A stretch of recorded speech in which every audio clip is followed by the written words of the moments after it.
Muy buenos días a todos. Hoy es lunes, día 4 de octubre. Es la fiesta de San Francisco de Asís, un gran santo, un santazo, y que ha inspirado la vida de tantas comunidades religiosas, de tantas opciones de vida, el gran San Francisco, ¿no? Tendríamos muchísimo que hablar de él y muchísimo también que seguir su propuesta, como decíamos hace unos días, de contemplar el Evangelio sin glosas, que él tanto buscaba, ¿no? Y ese amor apasionado por Cristo y por el desprendimiento total para vivir con su amada pobreza, y cómo él creó fraternidad, cómo él creó también pues alabanza, entrega al Señor, desprendimiento total, en fin, un santazo. Vamos al Evangelio de hoy, que es Lucas 10, 25 al 37. Es una de las páginas más bonitas del Evangelio, ¿no? La parábola del buen samaritano, y que solo nos cuenta San Lucas, magistralmente. ¿Quién es mi prójimo? Esta pregunta no es teórica y solo puede responderse si se formula así: ¿de quién te haces tú prójimo? Prójimo es lo mismo que próximo y solo podemos ser próximos, si realmente nos acercamos, y cuanto más, mejor. No como el sacerdote y el levita de la parábola, que vieron, dieron un rodeo y fueron a lo suyo, sino como aquel samaritano, perteneciente además a un colectivo estigmatizado por los bien pensantes judíos. Se aproximó al herido de la cuneta y se hizo prójimo de él. O como Francisco de Asís, quien aproximándose a aquel leproso anónimo, besándole y haciéndose prójimo de él, inició un nuevo camino de conversión que resultó ser contagioso para mucha gente. La pregunta del letrado es buena. ¿Qué tengo que hacer para heredar la vida eterna? Jesús, en un primer momento, le remite a la ley del Antiguo Testamento, a unas palabras. Los judíos repetían cada día, ¿no? Amar a Dios y amar al prójimo como a ti mismo. Deuteronomio 6 y Levítico 19. Jesús hace que el letrado llegue por su cuenta a la conclusión del mandamiento fundamental del amor. Pero ante la siguiente pregunta, Jesús concreta más: ¿quién es el prójimo? En su parábola, tan expresiva, quedan muy mal parados el sacerdote y el levita, ambos judíos, ambos considerados como oficialmente buenos. Y por contrario, queda muy bien el samaritano, un extranjero. Los judíos no se tratan con los samaritanos. Este samaritano tenía buen corazón.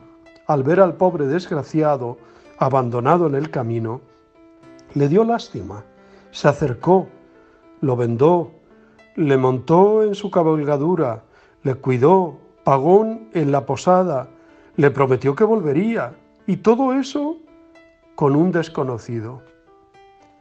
Pues ahora, ¿dónde de verdad quedamos retratados nosotros? No hay que apuntarse al bueno de la película, sino de verdad, ¿dónde estamos retratados? ¿En los que pasan de largo o en el que se detiene y emplea su tiempo y su dinero para ayudar al necesitado? ¿Cuántas ocasiones tenemos de atender o no a los que encontramos en el camino? Familiares, enfermos, ancianos que se sienten solos, pobres, jóvenes, parados o drogadictos que buscan redención. Muchos no necesitan ayuda económica, sino nuestro tiempo, una mano tendida, una palabra amiga, escuchar. Al que encontramos en nuestro camino es, por ejemplo, un hijo en edad difícil, un amigo con problemas, un familiar menos afortunado, un enfermo a quien nadie visita. Claro que resulta más cómodo seguir nuestro camino y hacer como que no lo hemos visto o no nos hemos enterado, porque seguro que tenemos cosas muy importantes que hacer. Eso les pasaba al sacerdote y al levita, pero también al samaritano, también tenía cosas que hacer, pero sin embargo este se paró y los primeros no. Los primeros sabían muchas cosas, pero no había amor en su corazón. El buen samaritano por excelencia es Jesús. Él no pasó nunca al lado de uno que le necesitare sin dedicarle su atención y ayudarle eficazmente. Ahora va camino de la cruz para entregarse por todos y nos enseña que también nuestro camino debe ser como el suyo, el de la entrega generosa, sobre todo a los pobres y marginados. Al final de la historia, el examen será sobre eso.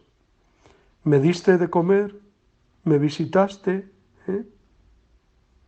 Al atardecer de la vida, como decía San Juan de la Cruz, nos examinarán del amor. La voz de Jesús suena hoy claramente para mí. Anda y haz tú lo mismo. También podríamos añadir, acuérdate de Jesucristo, el buen samaritano, y actúa como Él. Pues hoy celebramos la memoria de San Francisco de Asís. El 3 de octubre de 1226, habiéndose hecho desnudar por completo y tendido en el suelo, en su ciudad natal, una vez escuchada la pasión, según San Juan, y mientras recitaba el Salmo 141, voce mea ac Domine clamavi, con mi voz invoqué al Señor. Al llegar al versículo, los justos están esperando que tú me premies, murió San Francisco de Asís. Contaba 45 años, solo 45 años. 6 años antes, el santo había tenido el acierto de renunciar a querer dirigir la obra por él iniciada y que tomaba unas proporciones insospechadas. Francisco regresó entonces a su natural soledad. La estimación optimista que sentía por la creación, posiblemente dentro de la línea del humanismo italiano precoz, y la aceptación gozosa y llena de amor por aquella en paradójico contraste con su total desprendimiento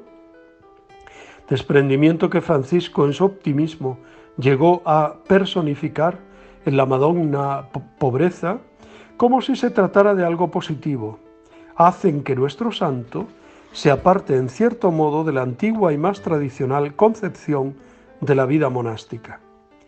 Pero a pesar de ello, Francisco, a lo menos él, si no sus seguidores, era un monje. En vano buscaríamos caracterizar su figura en pocas palabras, si no nos fijáramos en el fenómeno místico con que Dios quiso que se exteriorizara lo que era Francisco.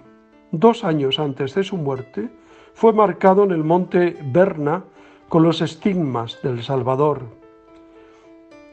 De esto se trata, la total configuración con Cristo como resultado final de la evolución espiritual del santo, el cual, desde la contemplación de la grandeza y la majestad del Padre del cielo, había pasado sobre todo a partir de 1209, es decir, desde los inicios de su actividad apostólica, a la experimentación viva en él mismo del anonadamiento del Verbo hecho carne. Por ahí tienen que ir los caminos, los patrones del seguimiento del camino por él iniciado, por San Francisco. Pues damos gracias a Dios por su testimonio, por su vida, por todo lo que él sembró en la Iglesia y por cuántas comunidades viven de esa siembra. Muchas felicidades a todos los que celebran hoy su santo, Francisco, Paco, a todos los franciscanos, franciscanas de tercera orden, de capuchinos, religiosos franciscanos de la primera orden, en fin, también a las clarisas. Muchos celebran a San Francisco de Asís y muchas parroquias también. Felicidades. Bueno, pues os deseo muy buen día, os abrazo y os bendigo en el nombre del Padre, del Hijo y del Espíritu Santo. Os cuento un secreto, cuando digo os bendigo, yo trazo la señal de la cruz en el nombre del Padre, del Hijo y del Espíritu Santo sobre el teléfono en donde grabo esta meditación o este comentario sobre el Evangelio y sobre el Santo del Día, y lo hago porque creo que a través de ese signar y de esa bendición, esta bendición de Dios llega a todos y a cada uno de vosotros. Benditos de Dios.